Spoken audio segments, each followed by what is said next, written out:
Hello, Gaston County, and welcome to episode number 8 of Gaston's Great, a podcast highlighting some of the great things happening in and around Gaston County. I'm your host, Stephen Long, and we are coming to you from the worldwide headquarters of GSM Services right here in downtown Gastonia, and we're looking forward to having some great discussions in the coming weeks and months. We simply believe in discussing more of the reasons why Gaston's great. We are highlighting another great organization this week and are fortunate to have Susanna Kavanaugh with us today, who is the Executive Director of Least of These Carolinas. Susanna, it's great to have you on, and welcome to the podcast. Thank you for having me. And I did get that title correct, right? You are Executive Director? Okay. Making sure, because I have messed that up before. No problem. So we're going to get right to it. If you don't mind, can you just give us a little background, maybe tell us a little bit about yourself? I'm Susanna Kavanaugh. My husband and I moved here over 20 years ago. My husband is in banking, and so you have to be close to Charlotte to be in banking. And so that's kind of how we arrived here. And we loved Gaston County because, just frankly, we didn't like the traffic of Charlotte. And so we ended up, hey, this looks like a great place to raise a family. So we ended up in Gastonia and been here ever since, and started our family here. We have 2 biological girls. And then we have 2 adopted children through foster care. So that's kind of just a little background about how we got here. And my children now are, Addie is 10, Madison is 18, Megan is 20, almost 21, and Chris is 25. Wow. Sorry, I had to go. And I have 2 grandchildren too, so. Congratulations. Thank you. That's a lot. That is a lot. Yeah, I have 3 children myself, and their ages are not kind of in between your oldest and youngest, so it's a great. That actually is terrific, right? And I'm sure you have a lot to share more about that, especially the adopted side. And to kind of tell us, if you can share, how did you get here as far as with Least of These Carolinas? What's the history of Least of These Carolinas? Because maybe some of the listeners may have really no idea what the organization is. And well, after my husband and I had our biological children, we wanted to have more children, and so we kind of fell into foster care, if you will. We didn't have the funds to adopt. That's $20,000, $30,000 to adopt a child, and so somebody had said, which I don't tell anybody this. They're like, "Well, it's free to adopt through foster care." It is free financially, emotionally, it's not free. But it's so that's kind of how I happened into foster care. Is if it's free, it's for me, and that's terrible. I hate to even say that out loud, but that's kind of how I fell in. So I started learning more about these children in foster care. My husband and I became licensed, and we fostered a little boy. Our very first placement was a little boy. He was almost 3 years old, and we had him for 9 months. And there's a whole lot of ups and downs in foster care. It's really, everybody thinks the day you get your placement is like, okay, but it's not. Like, that's just one of the ups. Every month or every other month you go to court, there's ups and downs. Does family show up? Do they not show up? Family visits with mom. Is the mom going to show up? There's just all kinds of ups and downs that people don't understand. And emotionally, it's very draining on a family. And after 9 months, he went to live with an aunt and uncle, which was the best place for him. But my mama heart didn't understand that was the best place for him. We supported it wholeheartedly, but we pretty much ripped that license up and said, we're never doing this again. This hurt way too much. Oh, wow. And then after about a year, I just, to be honest, the Lord just kept on, like, foster care is what you're supposed to be doing. You're supposed to be doing this. And so I timidly went into my husband and talked to my family, and I said, well, what if we just did respite? That means we will babysit for these kids, but we won't keep them. And then we can't get hurt, right? It's foolproof. And so we decided to do respite care for an older couple. They live in Dallas. They're in their 70s, and they only take babies. And they usually have 3 or 4 babies at a time. So if you tell me you're too old to be a foster parent, you should just talk to these folks. But anyway, we had agreed to do respite care for a weekend for those guys. And there was 3 babies under the age of 18 months old. And she was worried about me. She's like, well, I can find somewhere else for this other one. I said, oh, absolutely not. I'm thinking, I'm like super mama. I can do this. Oh my word, that 24 hours, we had a projectile spitter. Like, it was craziness. We had toddlers trying to walk and get into everything. And but that is actually how we were introduced to our daughter. And my husband actually fell in love with the little girl. She was, I think, 12 months old at the time. And he's the one that said, I wonder if she's available for adoption. And so that's kind of how that journey started with her. And then we started visiting with her. And then about a year or so later, she did become our child. So that's kind of how we got brought into foster care. And at that point, my house is getting full. I've taken in a lot, not a lot of kids, but we just didn't have but so much room. And my friend Michelle Buchanan is actually the co-founder with me of Least of These, what was Least of These Gaston at the time. But we just looked at each other and said, what can we do more for children in foster care? And we felt like we could advocate for them and we could provide for their physical, because we just knew, being foster parents, what they needed and what was lacking. And so we decided to do Least of These Carolinas, or Least of These Gaston at the time, and start providing needs for these kids. So that's kind of how we fell into that. So if you could go back maybe one step further, I shouldn't say I'm afraid, but maybe that's the best way to put it. I'm afraid that, like someone like myself, I know a little bit about it just from knowing a few foster parents, but there may be people how do kids get into that? Where did the kids come from to get into a foster family situation? So they've been taken by the state. So they've deemed their house unsafe. Or maybe a lot of times in Gaston County, we have a huge, obviously, I'm sure you know this, we have a huge drug issue. So a lot of the times in Gaston County, it's a meth house or things like that. In the further upstate, it's more of abuse, but here it's more neglect. And so that's, and that we have, obviously the foster parent, we have nothing to do with that. The state has gone in and DSS has made that decision to remove the child. So, kind of one of the questions I like to ask is can you describe what the mission is of the organization? But maybe before you get to that,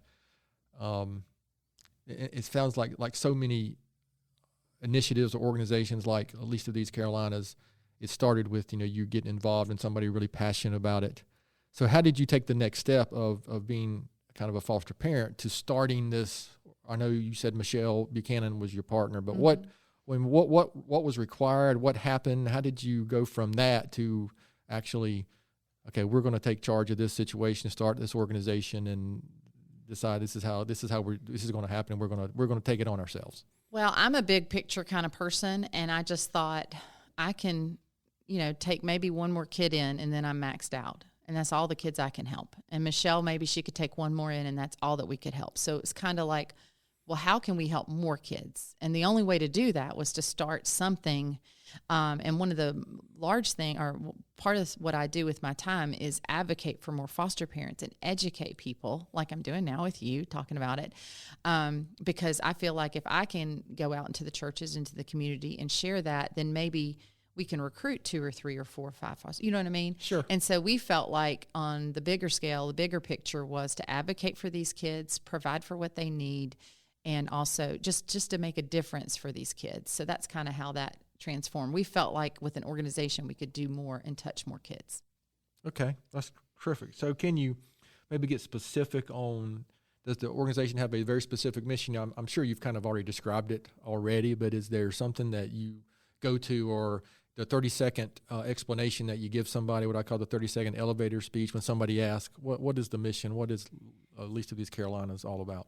We are here to serve children in foster care, and that's it. And everything that we do revolves around and centers around that child. A lot of people think, oh man, they're great because they serve foster parents. We do serve foster parents, but the reason we serve foster parents is because we're serving that child first and making sure that we're meeting their needs and making sure they have what they need. So everything centers around that. Okay, that's very good. Can you talk about some of the initiatives? Are there some specific initiatives, events, or anything specific you'd like to share about the organization? I just wrote down here, our main initiative is always to center it around the child and make it very individualized. So one of the programs we have is Bag of Hope. Well, this isn't just a bag of stuff that we think a child might want and we think a child might need.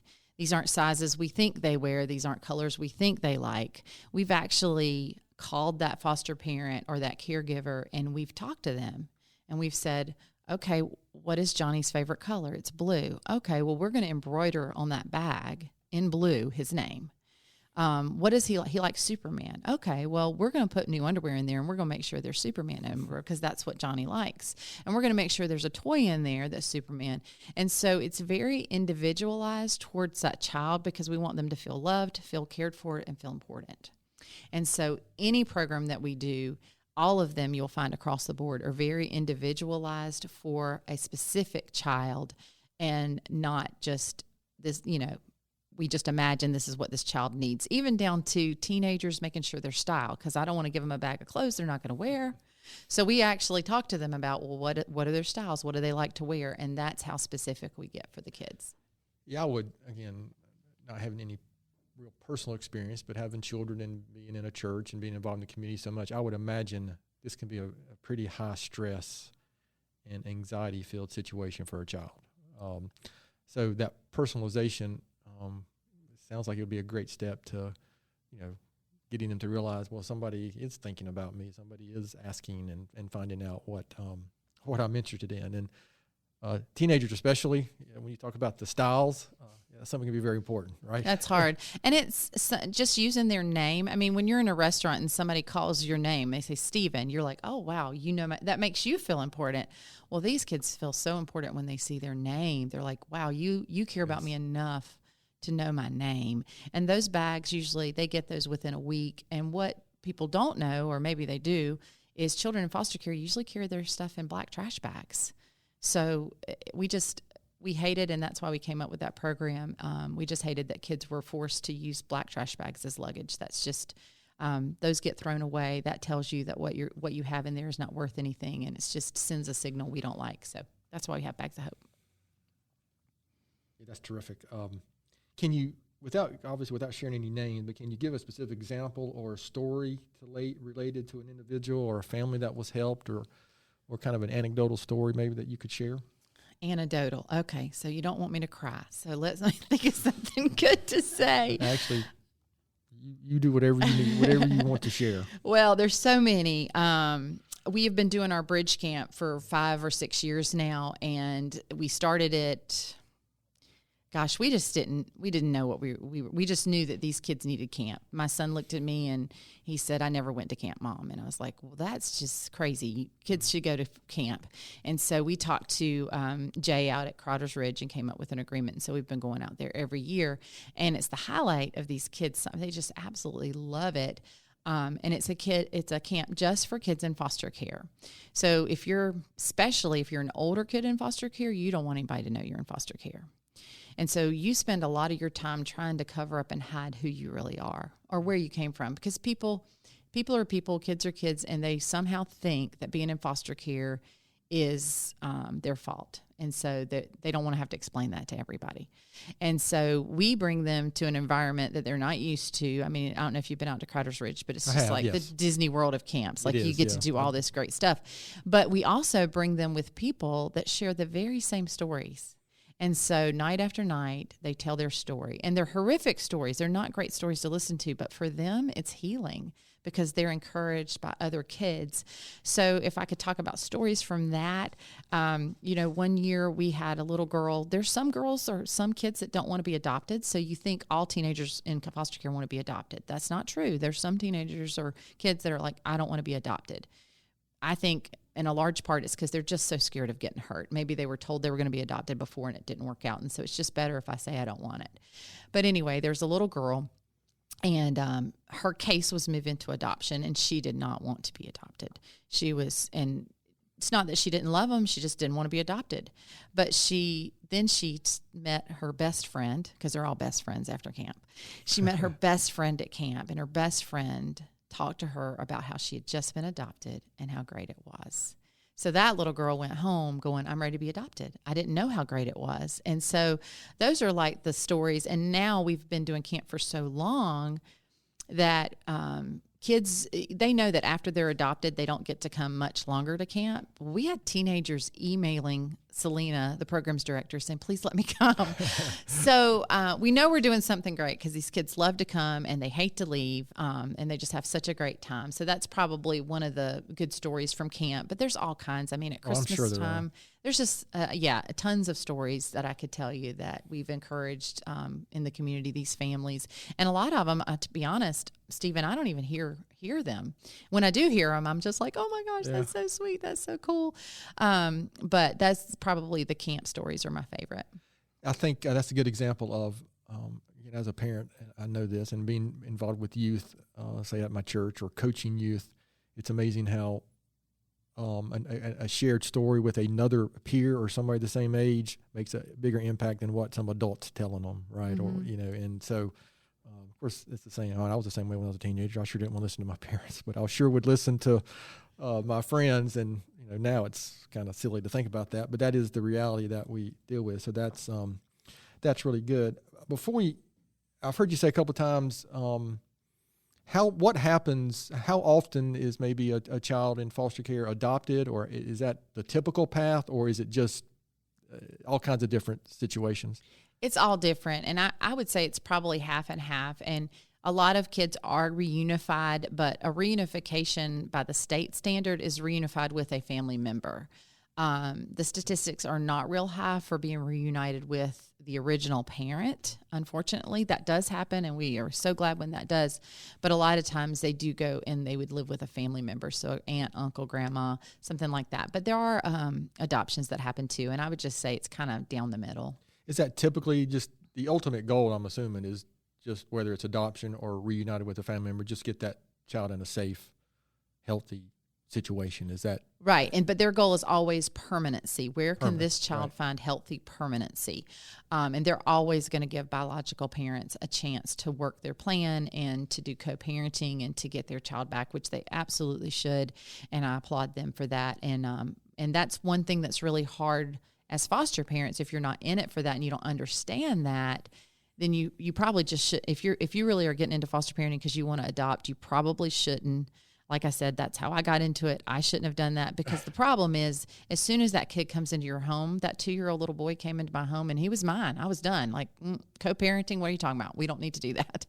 But what I've learned is, no, co-parenting is best. Reunification is what's best if you can do that. And if the foster parents can embrace that, I've seen so many stories of foster parents embracing that. There was a single mom and she was pregnant with another child. Well, this foster mom, Gaston County foster mom, came alongside her, helped her find an apartment, helped all of her friends from her church, helped get her furniture and all of that. And she got her child back and then had this baby. But this foster mom still, to this day, helps her. They actually attend church together now. So I feel like, man, that's really what it's about. Letting that biological mom really heal and have that support. And so now she has this support from this foster mom forever that she wouldn't have had. So yeah, I would imagine, especially when you have a 1 or 2 year old, a really young child, I would imagine that attachment happens very quickly. and that would make that difficult. I found this can be a hard question when you're so passionate and involved with an organization, but is there something specific you can think of, or something that you're most proud of accomplishing at least of these Carolinas? I think it would be bringing the community together as a village for kids in foster care, because in our organization, almost all the churches in Gaston County volunteer for us. And I love that. And it doesn't matter what side of the political fence you fall on, we can all come together for one really, really good cause. And I'm probably proud of that. So when you come to our event, you're going to see somebody from all different churches, from all different walks of life supporting these kids. And that's cool to me to see that. Yeah, it's nice when you can put aside the things for the goal, right? Or for what the ultimately trying to accomplish. Again, it seems like we've already heard, I could probably list 4 or 5 reasons already to this question, but in your own words, why would you say Gaston County is better because your organization is here? I think any county that can make kids in foster care a priority makes it a better place to live. That's just, if you're caring about the least of these in your community, then that's a good place. when you look back, I'm going to kind of throw in another question with this next one is, we typically ask, how do you envision, at least of these Carolinas, how do you envision that will look in 5 to 10 years? But before that, maybe when you first started this, did you have any idea looking back? Because how many years has it been? It was 2013 we started, and Okay. honestly, I had no idea, and I would have said no. I would have said I'm not signing up for this, because all that we ever wanted to do was serve Gaston County. Right. And then you just start seeing the huge need, and you understand, well, there could be, 4 foster kids in one home, and only one of them's Gaston County. How do I take one bag of hope? How do I only let one kid come to camp? How do I just serve one kid? And so it just was early on, probably about a year and a half into it, we became Least of These Carolinas. And then the board was like, well, then we'll be all over the Carolinas. And I was like, I really hope not. I hope that doesn't happen. But honestly, I do believe that in the next 5 to 10 years, we will have served and will be serving all of North and South Carolina. We've recently partnered with Centos, and so they help us deliver bags of hope. And so we have a pickup in Catawba County and McDowell County, and we have a pickup in Rutherford and Cleveland. And so we actually deliver these bags. We partner with car dealerships, which excellent partnership with, I just love car dealers, mainly because their hours are amazing for foster parents. So we will deliver those bags of hope to those dealerships, and then the foster parents get a text saying it's ready, and they just go pick it up whenever they can. And so, but 3 months ago or 6 months ago, I would have been like, I don't know how we're going to reach all of North Carolina. But Centos came up and said, hey, we'll help you. And so Centos shows up once a week, picks up those bags, and delivers them for us. Do you know currently, how many bags are you putting together? How many a week? How many? So I guess a normal would have been like 20, 25. But now that we're serving other counties, we're doing 40 or monthly. That was monthly. Okay. So now we're doing 40 or 50 a month. Okay. With a very small staff. So I pray for those ladies that are, because they're very, like I said, they're individual bags put together. Right. So a lot of time and effort. We write a special note to every kid. We have to talk to every single foster parent. So it's a process to get that bag exactly how we want it to that child. But we've increased our staff a little bit, and so we're starting to bump that up a little bit. But I think overall we've done over 5,000 bags of hope, I think, since 2013. And we'll just keep on doing it. Right now we're focused on making sure Burke County, McDowell County, Catawba County, and Alexander County are served. But we have to do it slow. Like, we can't just be like, just bring us all your kids. So we have to take a case load at a time. And that's how we kind of do that. So are there, besides, say, Centos, these private companies, are there other organizations? Is there any other organization like yours around or in the States? Or is it such a really unique program that we just happens to be here in Gaston County? I would say yes, as far as what we do. There are other organizations that do things like what we do, but their just focus maybe is a little bit more on foster parent support or that kind of thing. So there are other organizations, but not in Gaston County, I'll tell you. So if you, this is kind of a question that I get some strange looks sometimes. So if you weren't involved with this, what do you think you would be doing? I'd be living on a farm, raising chickens and goats, and playing with my grandbabies all day long. That's what I would be doing. Oh, that is a great answer.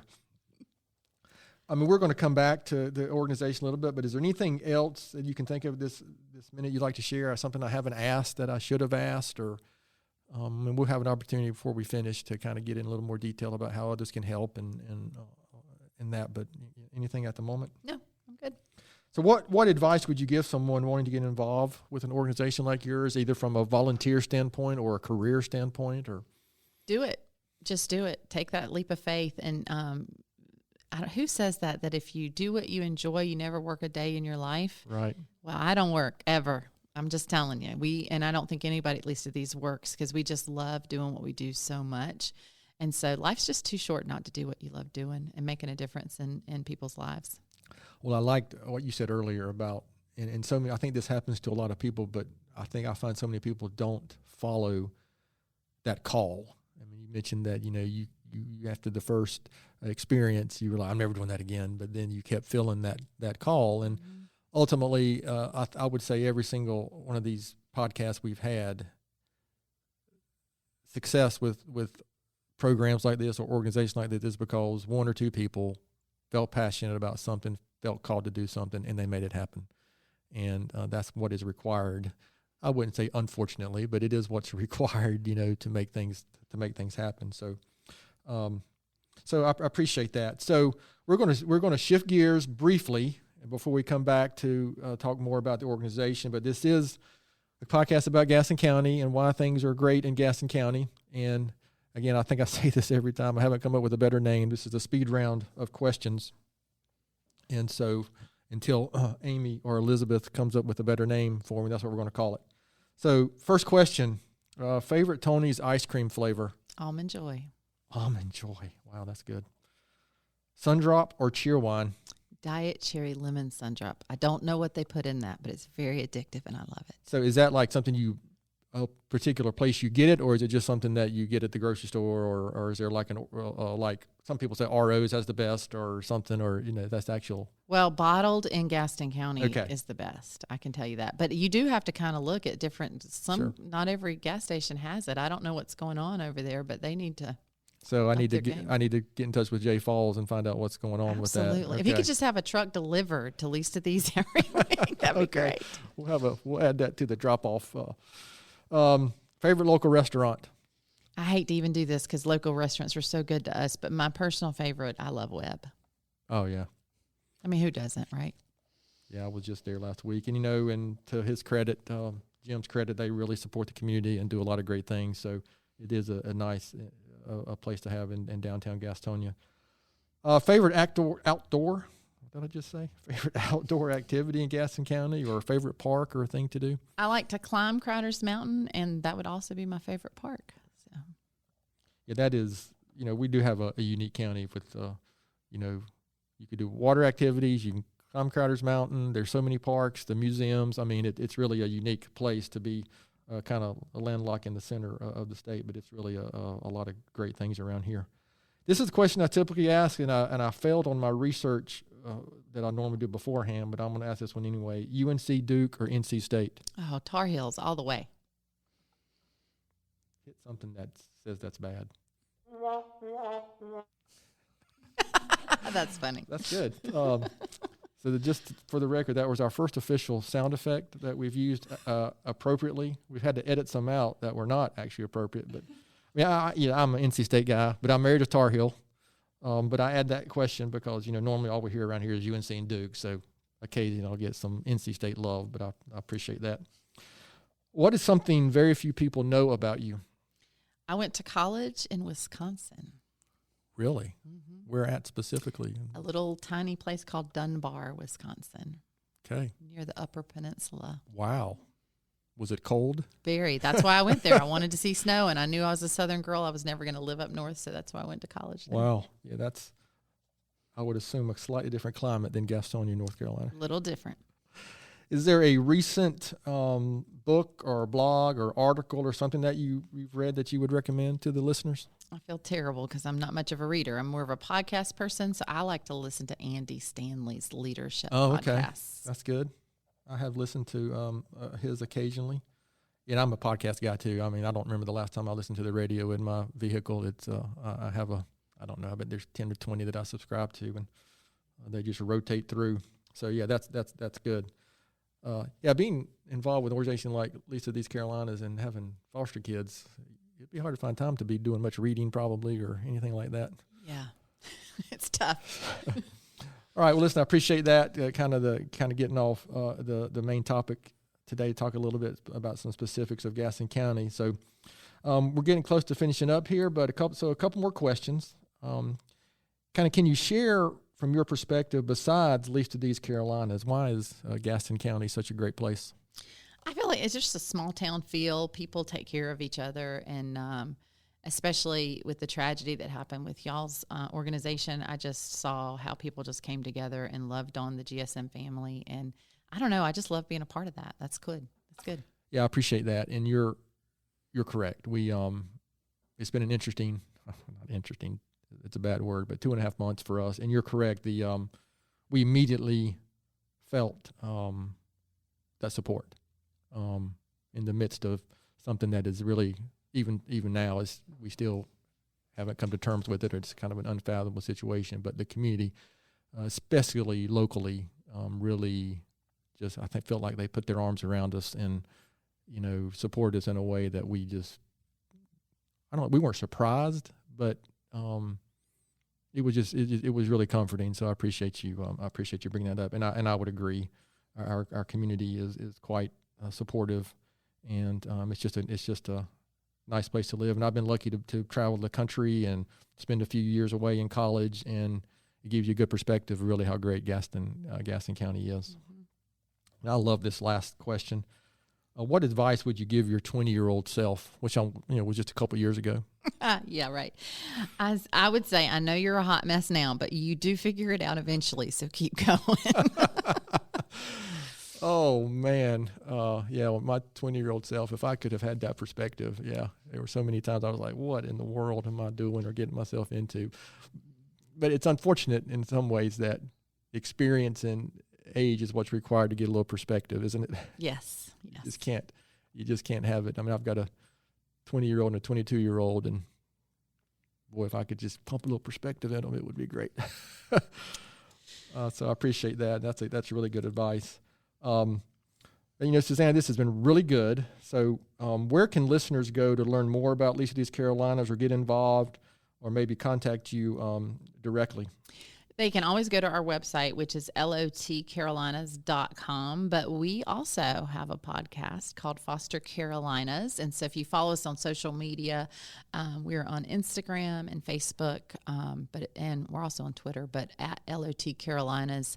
But we desperately need more volunteers for Bridge Camp specifically. Okay. And all of that's on our website. You can sign up to be a volunteer. You can come out for a couple hours. In fact, Stephen, I recommend that you sign up for, maybe you could do security one day for a couple hours or something like that. It does take a village to pull off a camp like that and make sure all these kids are safe. So we need help. Is that is it several weeks, 1 week, or is it just one time a year? I mean, how does that? It's just one time a year, and It's a Friday through a Tuesday. Okay. So, age of volunteers, is there a certain age you need to be able to do that? They do need to be at least 18 years old and at least have a year of college or the equivalent. Okay. Any last words you want to share, or anything you'd like to talk about related to your organization, or anything before we close this out? I would just say it usually takes 5 touches for someone to get involved in foster care. So if this is your first touch, be looking for those next 4. Okay, very good. We're gonna finish up with a couple things before we sign off completely.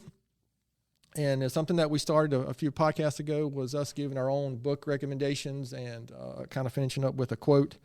So my book recommendation this week is from one of my favorite authors, not just an author, but he's a guy named Sean Acor. He is actually a positive psychologist, and you can find him online, and I would recommend following him. But he wrote a book called Big Potential, and it's been a couple of years since I read that, but it kind of ties into our topic today of actually doing something positive, and what kind of the potential that everybody has, and so many times people just don't feel they have that potential. But I would recommend that strongly.